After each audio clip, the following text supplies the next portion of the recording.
Hey there people, Too Tall here. Been a little bit since I've made a video. It's been at least 3 weeks or so. I think the last thing I did was across the street cutting up some beetle kill spruce with a 288. And since then, you might notice, I trimmed her up a little bit. Anyway, so I thought I'd give you guys an update on some saw news and work to come. So we got a couple of things sitting here on the bench.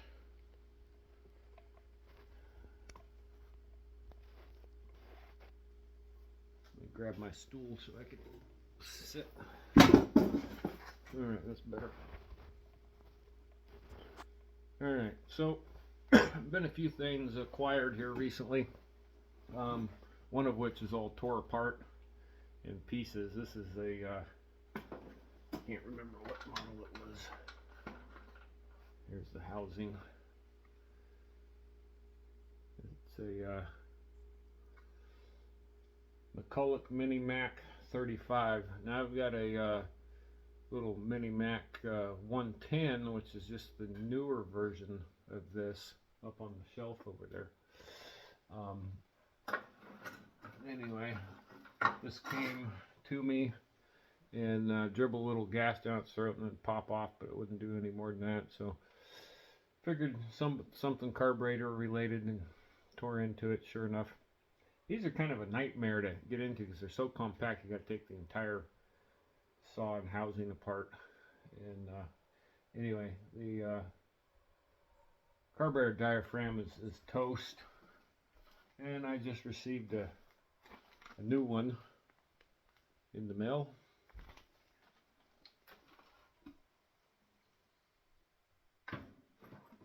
So here one of these days, maybe even tonight, I'll get that put back together. And then at the same time, we got this little Husqvarna 359. Now the story with this is top end's roasted. Did a compression check on it. It was like less than 90. You know, look down through the spark plug hole and I can see on the exhaust side that cylinder's in bad shape. So I have a new Highway big bore cylinder and piston kit from Wolf Creek Saw Shop. It is on its way. So once I have that in hand, that'll be a bit of content that I'll be putting together for you guys. And what I want to try to do is replicate that build I did on the other 359. Now for those of you that haven't seen it, go back through my videos. I showed it on a number of different videos. Anyway, go check it out. That thing is a very, very impressive little saw, the way that thing turned out. So I've had it, you know, side by side to let's see, I think I had it side by side my 044, 046, the 365, and many others, and it outcuts them all. So and yeah, when I get the parts and I start working on it, I'll tell you exactly what I'm doing, and you get to see it. But I didn't manipulate the numbers as far as the exhaust and the intake, other than a little bit that gets manipulated when you do a base gasket delete. But 90% of the work was in the transfers, and I widened the exhaust, and I heavily textured the intake. Now I'll be curious to see the difference between these two saws once this one's built. That cylinder that's coming has a slightly different transfer configuration. The stock 359s, you know, they have the caps, the transfer caps. You can take those off and get in there a little bit easier. and they're just configured a little bit differently. That aftermarket one that's coming is going to be very similar to the configuration of the 357. So we'll see what we can make happen with it. It'll be fun. And then we got this Makita. This is a DCS 6401. Now this thing is a conglomerate. The guy that I got it from had claimed that he put the 85cc big bore on it. Now I have not torn into it to verify that.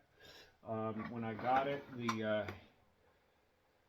the handle gas tank was it was done. It had been hammered hard. The whole handle and everything was knocked plumb off it. So I got this on eBay. This I believe was from like a Dolmar PS 7300 or the like, and these were all interchangeable with each other for quite a while with the different series.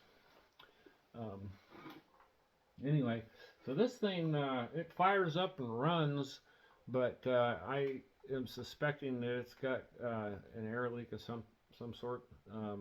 Could be carburetor boot related, could be seals, but it's definitely got something going on. It's erratic, and so I got tired of fiddling around with it and just put it on the shelf. Pulled it off the shelf just now to let you guys have a peek at it. It's got double falling dogs, full wrap handle, which is nice. So one of these days I'll get this thing squared away. I just got too many other irons in the fire. Let's see. Yeah.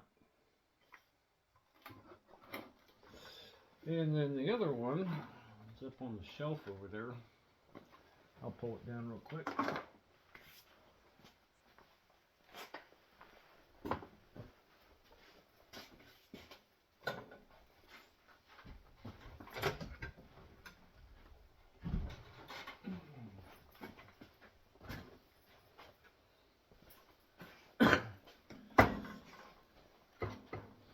Here we got a Husqvarna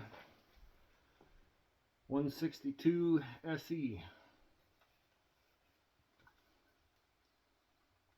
Another Husqvarna to add to my collection. So, story with this one was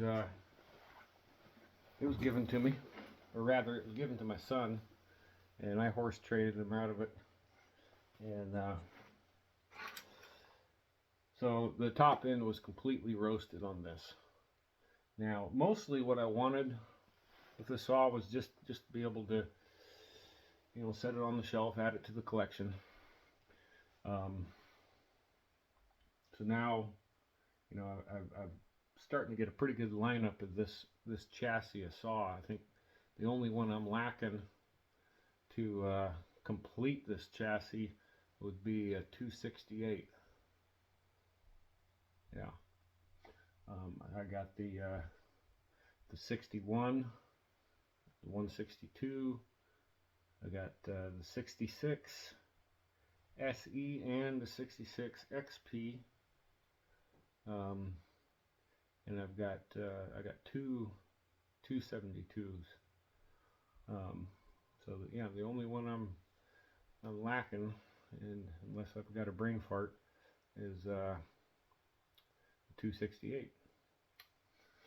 So, but anyway, so that was really what I wanted, but I figured, you know, it'd be a bonus to have it running. But I didn't want to turn over a bunch of coin and go buy a new aftermarket cylinder kit and all that. So I rummaged through the parts that I had, and I had and still have quite a few cylinders. It came off like 266s. So I found one. It had quite a bit of aluminum transfer on it, but I was able to clean it up. It was a 266 cylinder, and the one of my previous builds, it's hanging up over there. I don't think I will pull it down right now, but you guys have seen it before. It's the blue top. It's got the Eliminator high blue top on it. That's a 266 XP. Or no, sorry, that one's the SE. That's the 266 SE. When I got that, it ran really good. It had decent compression. The bottom end was going out on it. It had quite a bit of lateral slop in the bearings, and so it would warm up and it'd start sucking air through the crank seals. So put a new bottom end in it, and of course, when you're that deep in a saw, you just go all the way. So put a new top end on that, and trying to remember what happened to the cylinder that was on that. I used the cylinder on a different build, I think on one of the 272s with a Meteor piston. Anyway, that piston that came out of that SE, I had checked the compression in it. It had like 155 plus PSI, so I boxed it and wrote the number on the top of it, and that's what ended up going in this. So, and it worked out pretty good. It runs nice. So, just goes to show you that you can mismatch and swap parts around, pistons and different used pistons and rings and different cylinders and stuff. And not to say it's going to always work out the way you want it to, but I've had good luck doing it. So let's see here. I got fuel in this. Yep. Have fuel. That's been sitting on the shelf up there for weeks and weeks. So this will be a true cold start. Back this thing up.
I don't like the way it races like that. Once it warms up a little bit, it mellows out some.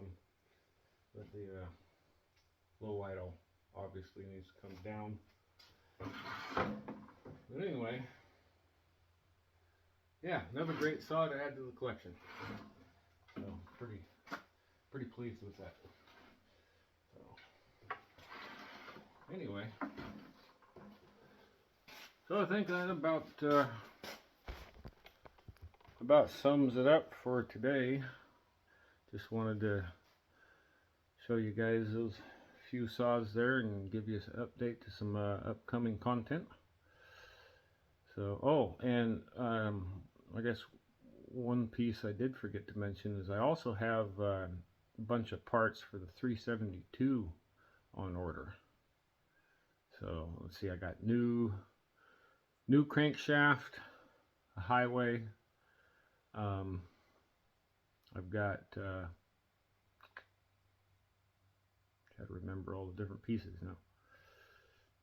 Aftermarket pull start, bearing and gasket kit. I know there's some other things I'm forgetting. I have a brand new cylinder and piston kit, OEM.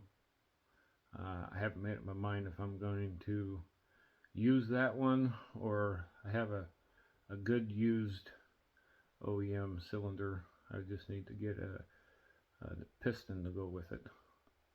I've been toying around with that in my head. I guess it depends on which direction I want to go with that saw.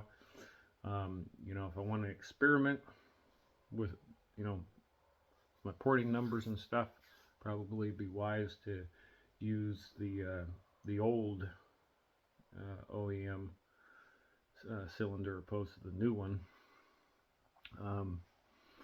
However, I had considered just going with a solid basic build similar to that of the 359, where I'm not manipulating timing numbers and stuff, just working on transfers and whatnot.